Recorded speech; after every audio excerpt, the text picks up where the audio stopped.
తిరిగి వారెంట్ మీద తీసుకుని మళ్ళీ 14 రోజులు రిమైండ్ పెట్టి ఇచ్చారు. వాటి గురించి అంతా ఇప్పుడు పట్టించుకునే పరిస్థితులు నేను లేనండి. ఆయన హెల్త్ చాలా డిటీరియరేట్ అయిపోయింది, వెయిట్ లాస్ ఉంది బాగా, అండ్ ఆల్సో యూరిన్ శాంపిల్స్లో కీటోన్ బాడీస్ పాజిటివ్ వచ్చాయి మాకు. సో మేము దాని గురించి చాలా వరీ అవుతున్నాం.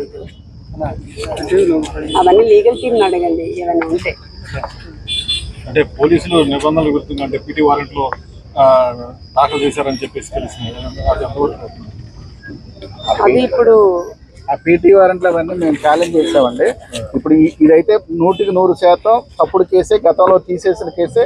మళ్ళీ ఏదో తిరిగి తవ్వి ఏదేదో చేద్దామన్న ప్రయత్నం చేస్తున్నారు తప్ప అదేం లేదు. దీంట్లో కూడా సోమవారం కోర్టు వారు బెయిల్ పిటిషన్స్ అన్నీ వేస్తే ఇంటర్మ్ బెయిల్ కూడా రేపిస్తారు. ప్రస్తుతం వంశీ గారి ఆరోగ్య పరిస్థితి బాగుండలేదు, ఆయన్ని కూడా హాస్పిటల్ తీసుకెళ్ళమని డైరెక్షన్ కూడా కోర్టు వారు ఇచ్చారు. హాస్పిటల్ తీసుకెళ్తారు.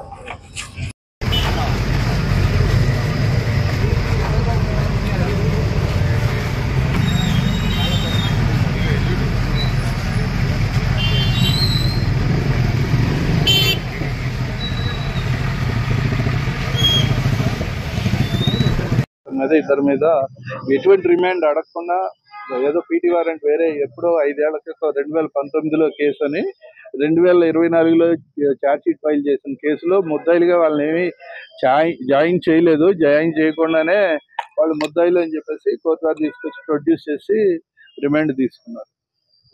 ఇట్ ఈస్ అసలు చట్ట ప్రకారం ఫాలో అవ్వాల్సిన ఒక్క ప్రొవిజన్ ఫాలో అవ్వట్లేదు.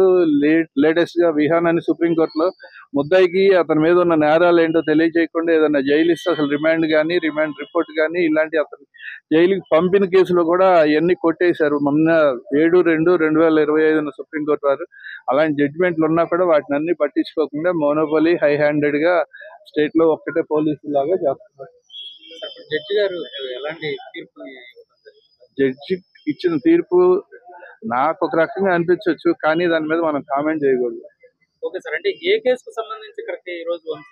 ఏదో ఆయన ఎలక్షన్ లో దొంగ పట్టాలు పంచారంటే, ఎలక్షన్ లో దొంగ పట్టాలు పంపిస్తే అసిస్టెంట్ రిటర్నింగ్ ఆఫీసర్ కి సంబంధం, అది మామూలు రెగ్యులర్ కేసుకి దీనికి సంబంధం ఉండదు. అందులో 171(a)(e) ఉన్నప్పుడు అది ఎలక్షన్ అఫెన్స్ అవుతుంది తప్ప మామూలు రెగ్యులర్ అఫెన్స్ అవ్వదు. ఏ దొంగ పట్టాలు పుట్టించారు అనేది, ఆ పట్టాలు ఏంటో అనేది, ఆ పట్టాలు ఏం ఎలా ఉన్నాయి ఎక్కడ ఉన్నాయి అనేది ఆ పట్టాలు ఏ ఒక్క ముద్దాయి దగ్గర సీజ్ చేయలేదు. దానికి ఏదో స్టాంపులు ఇవన్నీ వాడారు అంటారు, అవి కూడా ఏమి కూడా కోర్టు వారి దగ్గర ఎటువంటి కాగితాలు కూడా పెట్టలేదు. చేసాము, 19కి వాయిదా పడింది. రిమాండ్ 29.